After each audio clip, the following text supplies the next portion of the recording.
Welcome everyone to today's webinar, a behind-the-scenes look at iManage Work 9.3. New features, new techniques, new technologies. My name is Jeff and I'll be your moderator today. A few housekeeping items to start. All lines are muted during the webinar, and if you have questions, there's a question box in the GoToMeeting toolbar. Just type your questions in the box and submit it. We'll have a Q&A session at the end of the presentation, and if we don't have time to get to all of the questions, we'll create an FAQ after the webinar to address the unanswered questions, and we'll email that to today's attendees. At various points throughout the webinar today, we'll be issuing polling questions, so pay attention for those who are interested to have your answers to the questions and take a look at what the whole community has to say. We'd like to thank ILTA for allowing us to host this webinar today. The International Legal Technology Association provides the premier environment for peer connections, education, and collective intelligence to leverage the strategic advantages of technology in the legal profession. As you can see on this slide, there are significant benefits of becoming an ILTA member. For more information or to join ILTA, go to their website at www.iltanet.org. I'd like to turn the webinar over to today's presenters. Mohit Mitraja, iManage Chief Technology Officer. Sean Mesquita, iManage Senior Director of Product Management. And Nancy Stronczek, Product Manager for iManage Work. Sean, over to you. Thanks, Jeff. So as you know, a quick introduction and a background. Some of you may know me and Mohit. But for those of you that don't, Mohit is... This is different from content, and as you can see here, more relevant information related to experience is displayed in intuitive graphs, allowing you to find the appropriate resource. Leveraging established assets for future work enables you to improve efficiency and reduce risk by ensuring you're using only the latest best practices within the firm. Insight allows you to organize information into taxonomies, enabling you to quickly find all the necessary assets for a particular type of engagement. Best practice may be further enriched by user interactions with tags, likes, and other customizations. And then in recent years, I've really been focused on listening to customers, understanding where they need to see the technology and the products go, and then working with Mohit and his team to sort of steer into that direction. So that said, let's dive into what we're going to cover today. So the primary focus certainly for today's webinar is around 9.3. And what we want to do is give you a quick peek of 9.3 and then more importantly dive under the covers and take a look at what are the exciting changes that are being made under the hood that really drive even today's experience as well as what's going to drive our next generation experience. Now, before we start there, I think it may be important to just step back just for a second to understand what we are focused on as iManage as a whole. One of the key underpinnings of iManage going independent was our ability to focus our investments on things that matter. And these are things that matter the most to you, right? And a lot of that starts with taking what you have deployed today. So the core iManage desk side, file side products, strengthening them to make sure that they're current and they address a lot of immediate end user concerns around workflow and activity in those products. But at the same time, we're making some key investments in our next generation clients, and those are the things that are really going to help us raise the bar and change the game long term, right? So at the end of the day, our journey is really to make the application simpler, smarter, and easier to deploy, both on-premise as well as in the cloud. And with 9.3, you're really seeing our first release since we became iManage, and you'll see the impact that this release has and the energy of the team that the team has put behind the release. So if you look at 9.3 as a whole, there is a tremendous amount of work that has gone into the application. But what's most important to note is that we handcrafted and handpicked what went into the release because our goal was to have high impact, but without introducing any risk into the equation. So a lot of the high impact feedback was really based on direct interaction with end users and interviews, and also tons of issues that the field reported, right? So a lot of that was compiled and driven into the 9.3 release. Now, since we became iManage, we were bombarded with requests to actually get a good UX overhaul. In terms of iManage as the core application for productivity, it's played a key role. However, one of the things we wanted to do was make sure that it really reflected and looked like the rest of the environment, within Windows 10 and Office 2016. So what's gone into the 9.3 release? So if I look at the key themes and we look at what's gone into the 9.3 release, 9.3 is certainly a lot about how we modernize the UI and how we made it blend into the rest of the Windows and the Office environment. But we also addressed hundreds of different bugs and done some exciting stuff that's underneath in the platform, which we will talk about as the presentation progresses. The most important thing we had to do here was really take a look at what we refer to as high impact features. And these are things that users perform these actions 80–90% of the time within a day, and they cause enormous frustration if these things are not addressed. And so really what we've tried to do is address those without fundamentally changing the workflow, and you'll see this as we get through the demonstration, but address it in a way that just matches how users are accustomed to working today, so without the need for retraining. And that's been the key thing, is we were really sensitive to how much we change as we modernize the UI without requiring a lot of retraining, right? And then at the end of the day, there's a lot that's going on under the hood that you can't see within the platform. We've enhanced the server, we've modernized the APIs, and we'll dive into a lot of detail on each of these topics as the presentation progresses. So that said, why don't I dive into showing you what 9.3 looks like, and I will begin with our core desktop client, which is DeskSite. I will also cover email management and file set and what we've done there. So if you're a user of one or the other, I will make sure that we cover all of the key points. So one of the first few things you'll see as you enter DeskSite and the new applications is that whole font and look and feel of the applications has changed, right? You'll see that it really blends into the rest of Windows 10, Office 2016 environments, and really looks and feels like a modern application. And when I say we've changed a lot of this is, we've adopted the flat style, the look and feel. Everything from the right-click menus to rasterizing the fonts have been taken care of, within the application. Now, we've moved away from the old toolbar style of applications, and what you'll see at the top is we've really moved to a ribbon-based approach so that a user has multiple operations available to them, right about a click away. Now, one of the great things about the ribbons is that you can actually collapse these ribbons. So you'll notice that typically in most monitors these days, there's a limited amount of vertical real estate, but there's more horizontal real estate. And so as a result, we've been sensitive to that so that you can actually collapse a lot of these. But you can start parking common operations up here in the quick access toolbar, just like the rest of Office does. So in this case, if I know that my common operations, for example, might be to print, to preview and print, I can certainly do that. If I land up searching a lot, I can add those to my quick access toolbar. So each user has the ability to sort of customize this to their preferences so that they can use it in a manner that they see fit. Now, let's focus a bit on the preview panes and the panes that you see at the bottom. As you can see, we've certainly done a lot of work here, again, to modernize the look and feel of even the panes. But one of the big things that DeskSite users missed that a lot of Outlook and email clients have is having this quick view pane on the right. And so one of the things I have the ability to do here is actually switch this up so that I have the preview pane on the right.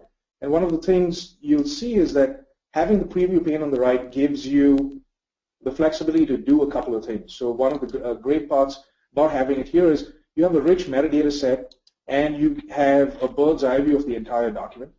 And if for some reason you need more real estate and you want to be able to simply deal with the documents versus actually having to deal with the metadata, what you can do is you can reduce the view of the table or the grid, and you'll see at some point it changes so that it moves into a compact style view. And you'll see that in the compact style view, one of the things that's great is that it's reduced the amount of metadata that I have, but it still gives me visibility with a tooltip to try and look at the right amount of information, so stuff that's not in the compact view. So that's one of the big things that's changed from a usability perspective that you want to take a note of. Now, let's switch to search and take a look at what we've done again, with some of the high impact features when it comes to search. In this case, one of the biggest frustration points for a lot of users was the fact that when they selected certain criteria, they would forget that they were searching only for emails, for example, or that they had filled in a modified date, etc. And the new search forms that we've designed really bring this to the foreground in a non-intrusive way, where the controls are highlighted and they're created in such a way that the user knows precisely what's filled in. What we noticed was that quite a few people would actually hide the search helper, which actually impacted users because they didn't realize that they were filtering on the last 7 days, or they were only searching on emails, and they would get frustrated saying they're not getting results back, right? And so we modified the search application so that as soon as you enter any criteria, we sort of go ahead and say, hey, here's what you're searching for, so just note that down before you actually execute the search. So in this case, let's actually begin and do a search. So certainly we have things within the search application itself that allow me to search within the search form itself. But we put in a lot of things so that we can actually check whether the user has valid criteria or not, and what they're doing within the search application. So the key thing that would happen when users execute a search, and I have a few searches executed here, is that you get a set of results, but one of the biggest things that the user is missing with the results is that they don't have a lot of context around where this content lives. And that is frustrating to them, right? So one of the things we've introduced here is that there is a where used pane that tells you the full path and where these documents are used. One of the things that the end users told us is, the metadata is great, and it's great that you have all of this metadata and information, but knowing where the document lives makes a big difference, right? And so as I cycle through result sets, now what I can see very clearly is where these documents live, and if they live in multiple locations, then we are actually able to pull up multiple locations and show the user the entire path. Now, that's not where it ends, because quite often I may look at the result, and the next thing I want to do is actually be able to double-click on that and have it navigate me to that location so that I can understand what else is there around that, that content or that search result I received. What are the other documents that are related to that probably exist in that folder? And so we've taken this into account. So we're taking the entire workflow and set of actions that you can see into account, as we understand the search needs, as well as how you process results and how you move ahead. So I'll go ahead and switch now to Outlook so we can take a look at FileSite. So if you're a FileSite user, just note an equal amount of effort has been put into even the FileSite application. Everything that you see in here is very, very similar to what you saw in DeskSite. The icons, the fonts, everything else has been made to match the look and feel. So, and I know some customers have actually deployed perhaps both or giving the users a choice. So the preference entirely depends on what your end users are comfortable with, whether they want to work within the email environment or they need a standalone application. But in this case, I'm not going to focus so much on what I showed you inside DeskSite and within the workspaces and the grids, but let's focus a bit on the toolbar. One of the big things that a lot of users told us about the toolbar is that it didn't have enough real estate to show me deep folder paths. And so one of the things you'll see with the new toolbar is we really allow you to resize it to something that's going to suit your needs. So if you have, for example, the IP or the trademark group, and they're looking for for something that's in a pretty deep structure, then the toolbar really accommodates that now, as we move ahead. Now, the other piece we heard from certain practices was around search. So in this case, I'll go ahead and I'll do a search for, let's say, Apple. And when I search for Apple, you'll notice that I'm going to pull up a recent search here for Apple and see if I can do this. My keyboard seems to be a bit hung, so just give me a second.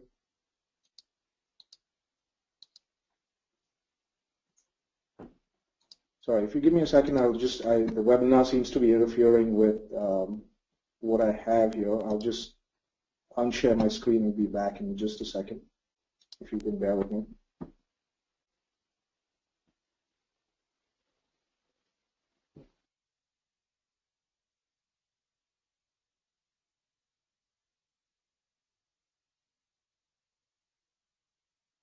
Okay, I apologize for that. I had some interference there, and it looks like something hung my mouse here. So I'm back, and hopefully you can see my screen. So I'll go ahead and just say Apple again.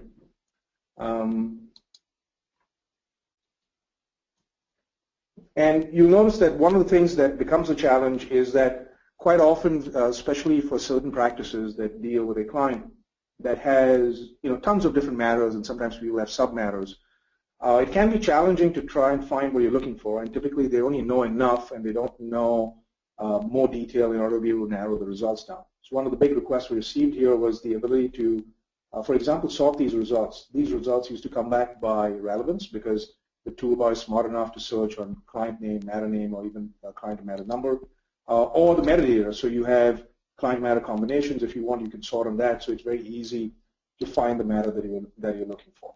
So that's one of the key things that we've done in terms of these enhancements. These things were frustrating a lot of the users because they're dealing with pretty large sets of engagements, and that's one of the enhancements we put in. The other piece we learned about and that we enhanced in here is that not everyone necessarily searches by simply the matter of the engagement, but some people prefer to search, for example, by folder, because the folder structures are named in such a way that it's unique enough to find what they're looking for. So in this case, I'll say I'm looking for court filings, and you'll see that very quickly these things don't exist in the matter name. They actually exist in the folder name and in the path. And I can bring up things like my court filing folders really quickly instead of actually having to bring up the client matter number and then click and click or type and type and navigate down to the specific folder. And what's great about this stuff is it also helps as a navigation aid. So if I need to actually use it to quickly navigate instead of having to click through a big file size tree, I can say go to, and it will actually take me down to that location within the application. And you can see now it's taking me down to Apple and Samsung and taking me down to the court filing, so I can actually deal with the matter and everything else around it. So for a second, let's switch gears and focus on the inbox and sort of workflows that exist where users share content internally. And the way they share content internally is typically through links or through documents. What was strange is we noticed that some users were actually sharing content. They were sharing a link, and they were sharing the document too. And we said, why is it that you'd want to share both? And we understood that typically, this relationship between the associate and the partner, that if the partner wanted to read the document, they'd click on the attachment and open it. And if they wanted to edit the document, they'd use the link. And so what we realized was that documents were being left checked out as a result of just sending the link. The other thing that was happening is users and IT teams at the firms were struggling with larger mailboxes because people were shuffling more attachments. So we did a couple of things through the course of 9X to improve the handling of links, and with 9.3 we continue to enhance it. One of the things that's been done is previews of links right within the email, and as you can see here, I haven't even opened the link, and I have a full preview of the document right within my email. But most users are going to do this, which is that they double-click on the link and they open it, right? Now, in previous versions, what would happen, when you open a link, is that the link would land up checking out the document, right? But what you'll see happens here is when a link opens up now, that the first thing it does, it says, you clicked on the link perhaps just to read the document or perhaps to print the document. I'm not going to assume that you're going to check out the document because you're going to lock everyone else out of the document, and that may not be your intent. And so just like emails that have attachments from the internet open up and they open up in protected mode, when you click on links and you open them up, they will open up in protected mode. And if the user chooses to, they can say, what, I really do need to edit and provide feedback on this document, so I'll click on edit, and then at that point it will automatically check the document out and open up the document within the editing application. Now, as we enhanced a lot of the things within DeskSite, FileSite, and the Office integration, Here again, a lot of modernization was done. But one of the cool things that I'm really proud that the team was able to pull off within the application is, for example, integration into the Backstage view and really being able to leverage what Office 365 Click to Run and Office 2016 and 2013 offer, which is the ability to be integrated right into the Backstage view. So iManage is a first-class citizen in here, and you'll see now in one in one swoop, I can see all of my recent documents and mini profiles of the recent documents. I have access to all the recent locations that these documents are in, as well as recent projects that I've worked on. You can still use some of the existing dialogues, but this gives you 80% of what you need when you come back into the application. So with that, I hope we've given you a good set of tips and ideas as to what is in 9.3. And what I'd like to do is switch back to our presentation so we can continue talking about other things within the application and what's really happening under the hood. Thanks, Sean. So as you can see, there's been a tremendous amount of work that went into making 9.3. As we polled customers and partners and internal users, different people came back with their own individual favorites. Some people really loved the ribbons. Some loved the fact that they finally had ADFS logins because they were waiting for that. Many of those loved the Backstage integration, the last thing Sean just showed you. But as you will agree, the first and most important thing is the impression the applications leave you with is that they're fresh and inviting. Let me take you a little behind the scenes to give you a glimpse of some of the things that we were really trying to address in 9.3. The best way to see the difference is really to compare 9.2 to 9.3. What I have right now on the screen is a screenshot of file site 9.2 on a Surface Pro device at 200 DPI.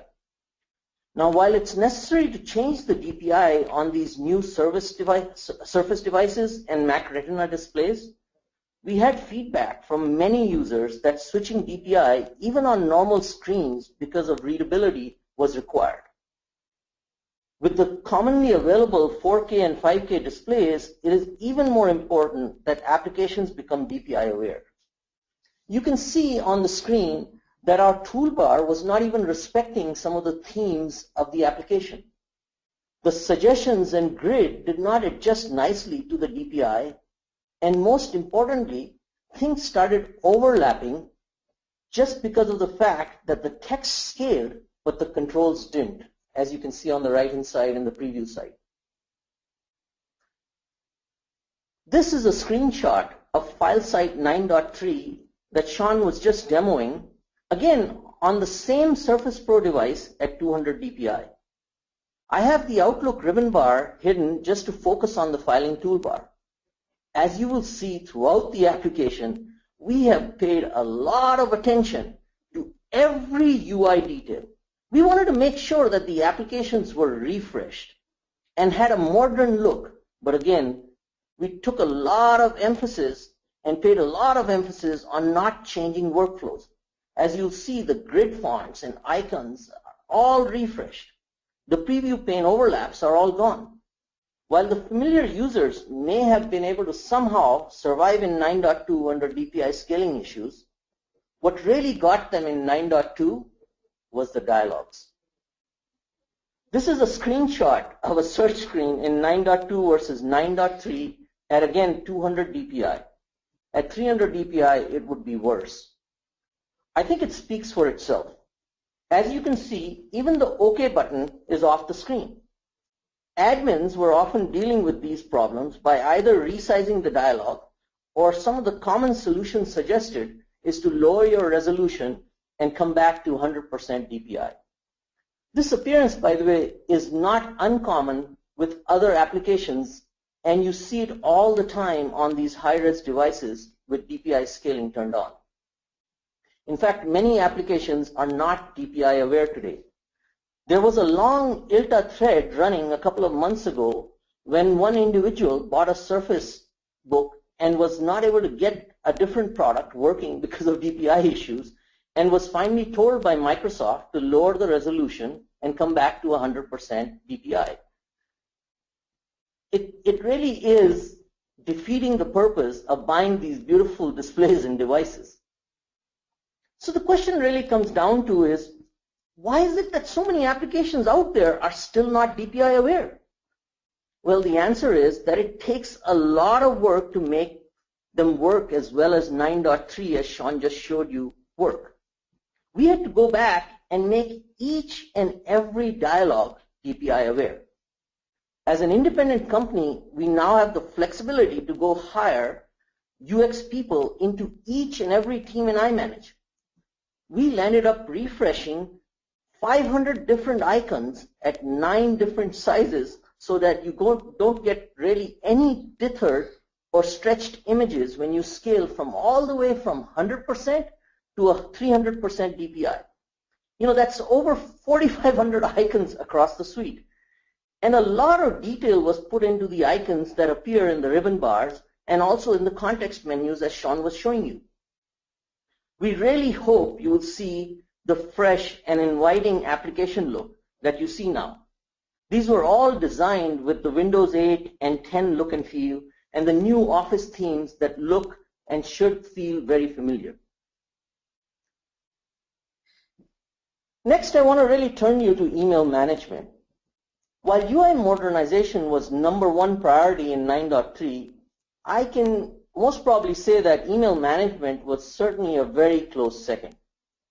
We really wanted to make sure that we took all the feedback from the field and revisited email management to bring smarter, more accurate, and better suggestions back. We wanted to also make it faster. And making it faster required us to first go down to the fundamental suggestions database and reorganize it for efficiency of lookups and inserts. We also spent a lot of time, by the way, optimizing performance for VDI and Citrix environments where Outlook runs in online mode. The result of the new algorithms and smarter biasing and relevance sorting should now result in more accurate and faster suggestions.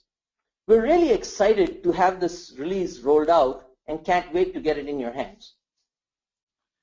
To complete the experience, though, I think it was also important and critical to get WCS, our background filing server, right.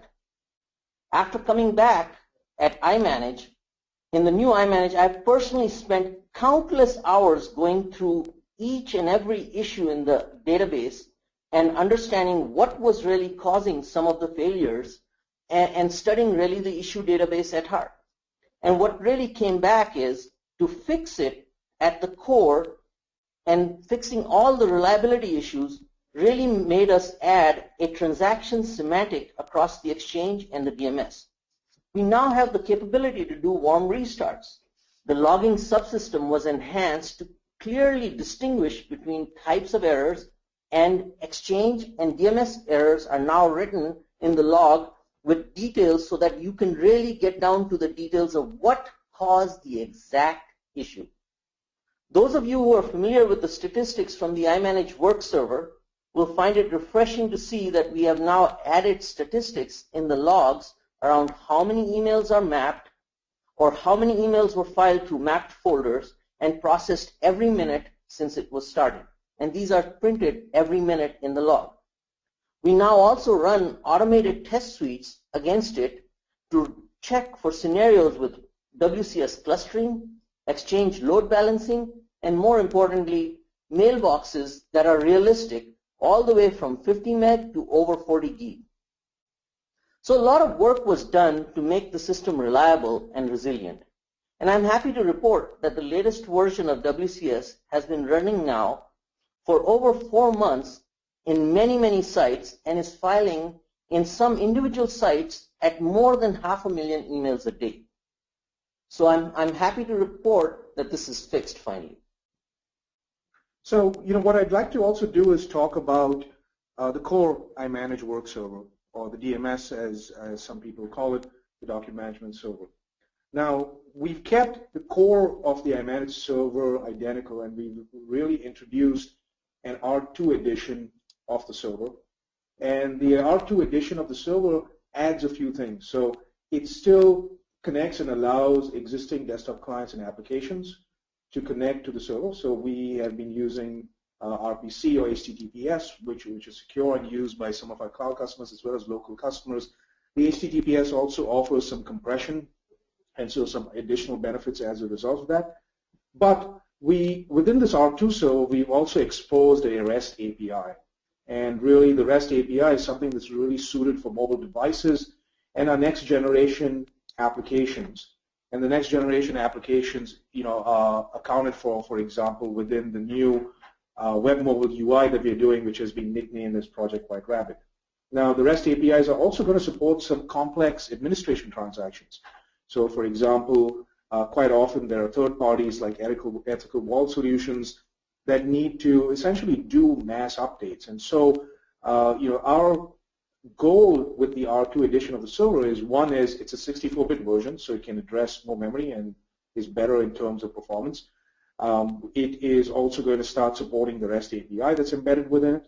And something to note about the REST API is because it supports our mobile solution, if you use this flavor of the server, just note that you need to be licensed for mobility appropriately in order to be able to use the server, which actually offers a combination of these services. And then as this progresses, it's also going to offer more complex transactions that you will see in future versions, like doing thumbnails or rendering documents in different formats, etc. And that's essentially, this is the beginning of the services that we're going to offer in our next generation apps. And we're doing this certainly for a lot of our cloud customers, as well as the on-prem customers benefit a lot from these architecture changes. So what else has changed, from a security perspective? One of the big things that we've added to the application is support for ADFS, or Active Directory Federated Services. And these scenarios typically come up when you have perhaps two firms that have merged, but the AD infrastructures haven't merged, and there's no trust relationship set up.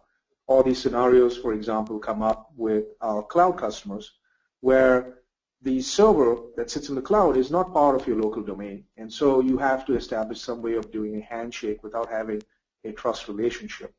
And we're also seeing this come up where there are certain customers who are sensitive about security, and they'd like to use ADFS because ADFS offers multiple flavors of authentication and multi-factor authentication, or even two-factor authentication.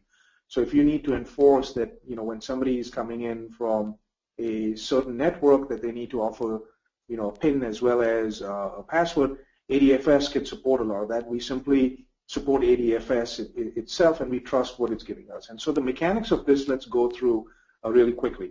So what happens with desk side, file side, if you enable this, is that it will fetch the login screen and won't come up with the iManage login screen, but it will come up with the login that you've configured on ADFS. And so that is entirely up to you. And the user has to put in their credentials or whatever else ADFS prompts them for.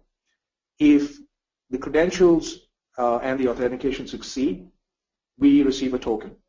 And the token really doesn't give us much about the user. The token is set to expire within a certain time frame. So we immediately take that token and pass it back to our server saying, hey, I got this token and I need to know who to authorize into the system.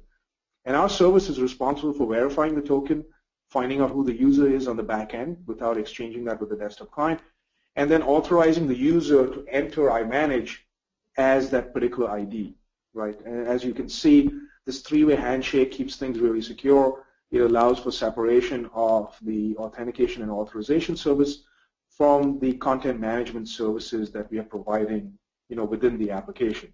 And to begin with, just note this is sort of the first flavor of SAML 2.0 that we provide. We'll continue to progress this.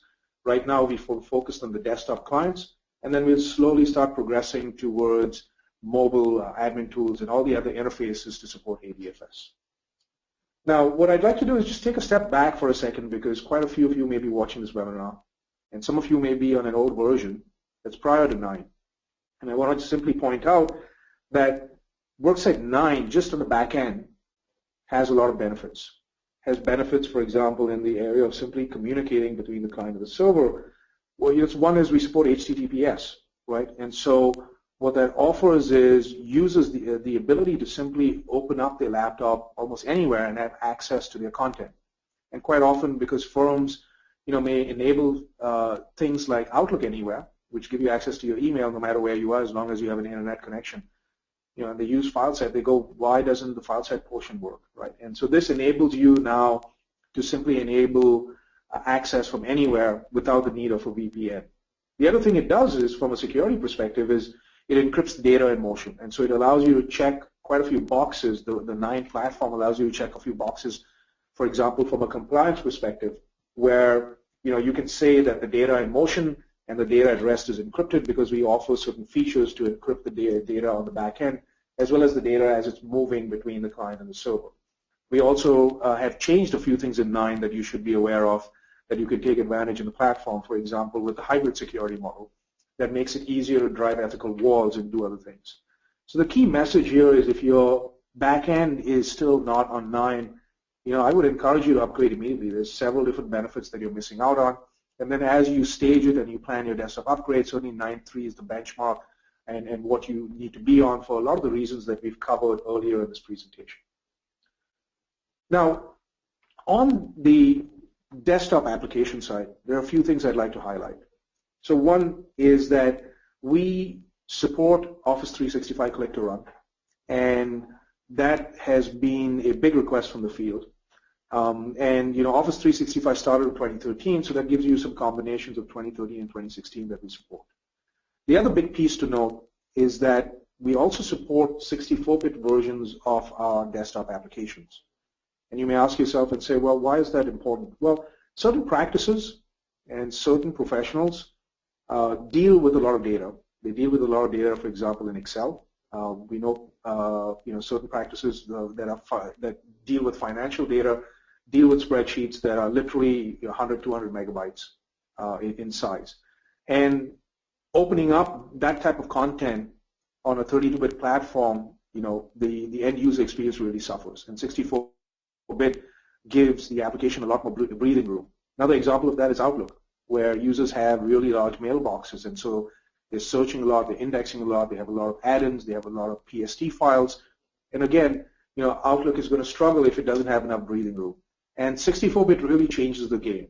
So I would encourage you to take a look at the 64-bit versions of our applications. So we ship both 32-bit and 64-bit. The 64-bit has a lot of benefits, but please take into account your entire ecosystem within Office, because you need to make sure all of the other add-ins that you have are compatible with 64-bit, and the direction that we're going in. So when I look back at 9.3 in our journey here, it wasn't something that we just cooked up, in the last month or so. The journey has been pretty long. We have, we started with an early alpha back close to the ILTA timeframe last year in September. And then we actually progressed through multiple betas where the field gave us a lot of feedback. And I'd like to take a moment to actually thank a lot of the customers and partners that participated, because without that, we really wouldn't have been able to hit a mature GA release that we did, towards the end of last year. So again, thanks for all of the participation.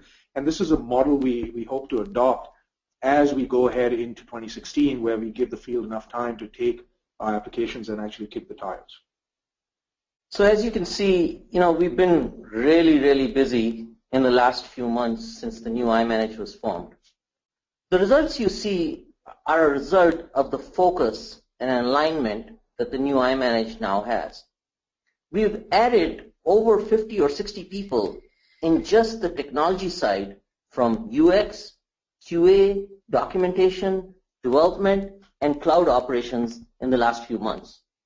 The R&D teams are really, really energized, and we have lots more cooking in the kitchen, the results of which you will see coming in the future, but are already showing, as you can see on the screen. So something else I want to just touch on is really what went into the release. Just a quick summary of all of the applications that went into the release.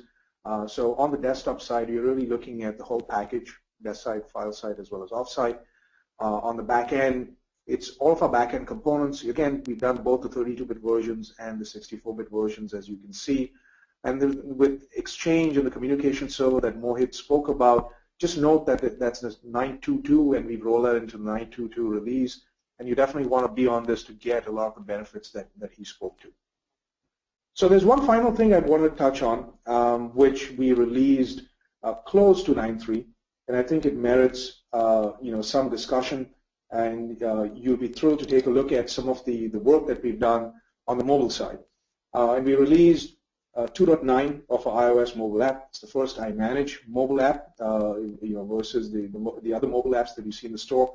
So just note that you need to search for iManage Work in order to find this. And the big breakthrough that we've had with this application is the integration into Office 365 on the iOS device. So users love using the native apps. And what we've done is, as you'll see here, is we've integrated into Word, Excel, and PowerPoint so that you can actually browse through the iManage repository. It'll certainly prompt you to be authenticated and be authorized against the repository. And once you get in, you will only see certainly stuff that you have access to. So you'll see your recent projects, and then when you dive into that, you can navigate through the folder structures and only see the structures and the content that you have access to. But the great part is once you dive into any of this, any of the documents that you have, right, and you notice I'm still within Word, I haven't left the Word application, I can simply edit in place, right? And so Word on the iPad and the iPhone now knows how to talk to our repository. And the great part about this is I have full-fledged Word features on my iPad now. So I can do things like if I don't like, for example, this section, 1.5, and I want to highlight for somebody that it needs to be reviewed again, I can use all of the native Word features. And the great part, again, about using Word is that it preserves all of the formatting. It's not a third-party application. It's Microsoft's application in order to use it. And so in any of the edits I do, I can annotate, I can comment, I can edit the content, all within the native application. And that's the great part about this experience, is that you don't have to jump through hoops in order to move your data between applications. Now, saving is as simple as exiting the application. And you'll see that what I did was I simply closed out of it. And let me give you a quick peek when I go back to desk side, for example. So that was version 2 of the document I'd opened up. And what I'll do here is I'll quickly refresh so that you can see that the changes that came in from the iPad will show up inside desk side. So now you see version 3 that got uploaded from my mobile device in here. And if I open up this document, no formatting changes lost. Everything looks the same. The section 1.5 that I was concerned about is highlighted. The change I made to 1.6 to say, hey, it's custom developed client applications, the clarification I had has my edits are in there. And there's no formatting loss or any other changes in there. So this has been huge, and this is really what a lot of end users are looking for, is a very streamlined experience with the application, within content editing and content annotation and review. This is really exciting, Sean. As you can see, our renewed relationship with Microsoft and Apple is starting to show. We are working very closely with Microsoft under the Cloud Storage Service Provider program called CSSSP for short. We are also utilizing some of the new features in iOS like the storage provider extensions called SPE. What you just saw in Sean's demo was an example of an integration we added with SPE. We provide the UI and the capability to interact with the iManage Work server. These are really embedded within the SPE framework. What you just saw and are seeing on a slide here is a simplified architecture diagram showing what exactly happened. SPE provides a company-specific storage sandbox under the iOS device. So when a user is in an Office application like Word, and remember this works from Excel or PowerPoint, Sean just showed you Word, they can browse for a document from iManage. When they choose a file, what happens behind the scenes is the iOS SPE securely downloads the file into an iManage storage sandbox and provides what is called a security scoped URL to Microsoft Word. So what does security scoped URL mean? The security scoped URL ensures only one specific file can be opened, and iOS itself protects access to just read and write to that specific file and that specific application. When Word is done editing, the SPE extensions that we have added into the iOS architecture then check that file back into the iManage work server as a new version, as you saw Sean demoing. There are some registry keys on the mobility side, on the iManage side, that provide options to either replace the original file or create a new version that you can configure. But the benefit is that, as you can see, the power of using native apps is finally here in a managed environment.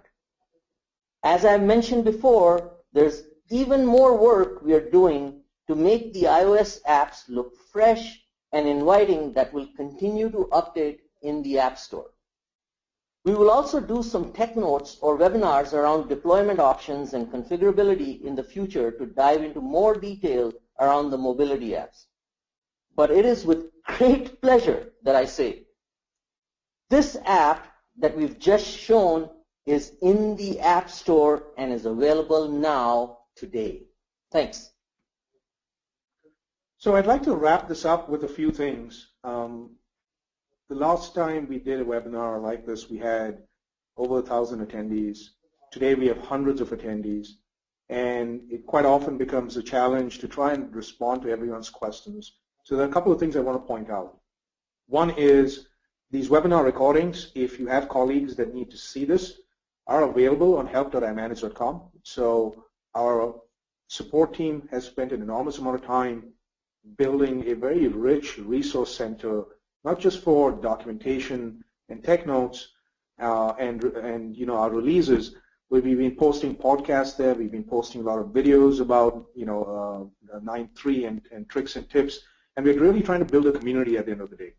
Now, one of the things we did, with the previous webinar that you should know that you have access to is not just the recording link, but we also sat down and went through over 350 questions. And certainly there were a lot of repeated questions in there. So what we did was we compiled those FAQs into common themes, and we responded to all of them. So I would encourage you to take a look at the FAQs that we posted around these webinars, because it's highly likely that the question that you have is answered in there. We will take a look at all of the questions that come out from today's webinar also, because mobility was something new that we showed in there, and we will update the FAQ bank that we have on the support side based on it. So you can look for responses there within a week or so. A couple of other shout outs, beyond support, is that we've also updated a lot of our learning curriculums to accommodate new technologies. So for example, how do you do a deployment with the iManage Work R2 version of the server, right? What happens with the new versions of our desktop applications? What are the tips and tricks trainers need to know about? This is just a quick glance of the entire training schedule across the portfolio. Certainly, if you need more information, go to registration.imanage.com, or if you want, simply email training@imanage.com, and we'd be glad to help you to understand which city we are in next and when's the next either virtual or in-person class. Now, a quick glimpse of what's next. I want to give you a quick teaser into what we're working on next towards our spring release. As part of our Project White Rabbit, we are in the process of running through a private beta with a few customers, and we're hoping that we'll be at a point in the spring, so around the April timeframe, to cut the first release of our HTML5 UI. We will also update the desktop app, so for those of you that are either north of the States or on the other side of the Atlantic are probably looking for localized versions of our applications, and you can expect an update in the spring release of 9.3, so it'll be a minor release, be either called 9.3.1 or 9.3.2, which has a bunch of minor fixes and the localizations in there. And we'll also be releasing some new server components to support the new web mobile interface. And we're also spending a lot of time as part of that release, because the R2 server has these new REST APIs, documenting this new software development kit, because that is what we would like to see customers and partners use moving forward. And as we do more of these sessions, we'll start educating you more on the REST APIs that we have and the benefits of the REST API. So I'll just touch on, in the interest of at least covering the common questions that we know come up a lot, some of the frequently asked questions around this. Quite often we get asked, is there a schema upgrade with 9.3? There is no schema upgrade with 9.3. If you're coming from a very, very old version, then yeah, certainly if you're coming from 8.5, you'd want to do a schema upgrade. As far as the server components go, even though you have 9.3, it is fine to run a WCS 9.2.2 or a clustering service 9.2. The idle indexer that we have, the 8.5 Service Pack 3 still works with both 8.5 as well as 9x implementations. So the key thing there is you really don't have to do any reindexing. You don't have to change any of your idle infrastructure. A lot of that remains the same. So a lot of what you saw today, you can get, if you're on the 9x platform, the upgrade effort should be, much smaller than trying to do a major upgrade. It's a minor upgrade in our view. For customers using iManage Share, the latest 1.x version, 1.3 is something that you would use with 9.3 and offers you a lot of capabilities to do sending of secure attachments or links, as well as sharing folders with your client so that you almost make a simple client extranet, which is either a Dropbox for them where they can drop files or where they can pick up files that you have need to deliver to them. A common question we get asked a lot is, do you need the iManage mobility server anymore? And that's a very good question. With the advent of the R2 server, you technically don't need the mobility server. You do need to be licensed for the mobility server, but this one server can offer you APIs to both your existing desktop clients as well as the new mobile apps as well as our future mobile apps. So one of the things that it's actually moving towards is just being able to cluster all of these servers together so that you really have one farm that addresses any type of device that's coming into the backend. And then the other big question we typically get is around, hey, should I go 32-bit? Should I go 64-bit? What's the recommendation? As we spoke of, during the session, the desktop side, you definitely want to account for what are the other add-ins you have if you want to go 64-bit. It may not necessarily be an all or nothing answer. So, for example, if you have certain users with large mailboxes, lots of add-ins, you could selectively do only some 64-bit as long as they have all of the compatible components. On the server side, there's really no reason not to be 64-bit. Eventually we're going to stop shipping a 64-bit version, a 32-bit version, of the server, and only ship 64-bit versions of the server. And we do this already today on the idle side, and we'll eventually do this even on the server application side. Today we still ship both, but there's really no good reason to be on a 32-bit version of the server. And just like I covered about the locales, the 9.3 we showed you right now that's available is English only, but we will have it localized very shortly for French, German, Spanish, and Portuguese. So, you can look forward to that as well as some of the other things that we touched on in there. So, one of the things I just want to point out is that we have some polls that Nancy has published, and we would very much welcome your feedback.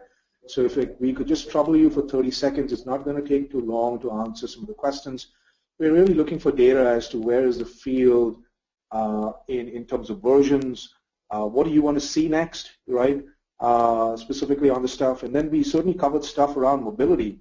So it's extremely important to us to really understand your mobile and your security strategies, so we take that into account as we progress the product line. So please take a couple of seconds to fill that in. It's just a multiple choice question, so it shouldn't be too difficult, to get the data really quickly. And what I will do here in just a second is I'm just going to open up my panel to see if there are any key questions that we need to answer. So just give me a second here.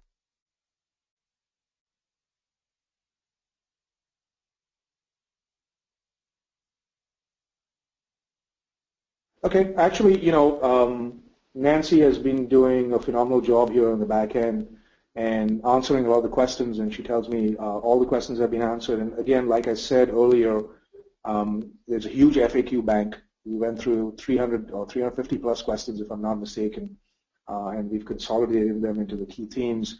So definitely look for that on help.imanage.com. If you need your colleagues to see this or somebody else to see this, you can look forward to a recording that's going to be available there. And like I said, we're trying to build a community, so don't be afraid to ask questions on help.imanage.com and kickstart a thread. There's no question that's a bad question, and we'd be happy to jump in and try and pitch in ideas. And it's not just the iManage folks. We have a lot of partners, and we have a lot of other customers who are very, very knowledgeable about the application that pitch in and and actually contribute to that community. So we're really looking to grow that and welcome any interactions there. So with that said, and certainly some of the polls are still open, and we'd love to get your responses on some of those. Specifically, the one right now is open on MDMs, and so we'd love to hear what product you're using. It helps us guide our strategy internally of how we support some of these. And we have one more poll that Nancy is about to launch. She says 2 more. So if you can provide answers, that'll be great. But that's about it from our side. Yes.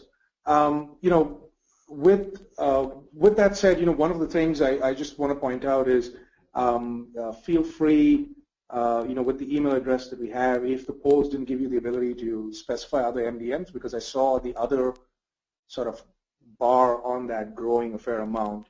We do know there's, Citrix Zenprise, there's Mass 360. There's several vendors out there. We've even seen customers switch vendors and stuff.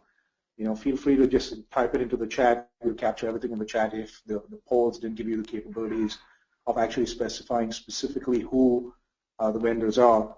But, a lot is changing in that area, and it's important that we take your roadmaps around your mobile strategies into account as we do this, because both Apple, Microsoft, as well as these MDMs are reacting and constantly adjusting, and these things change really on a biannual basis. We're seeing it change radically. So with that said, I think Nancy, have we hit all of the polls, and have we closed? Okay. Again, thanks everyone for spending the time. Hopefully you found this useful. It would be good to know what you want to see next.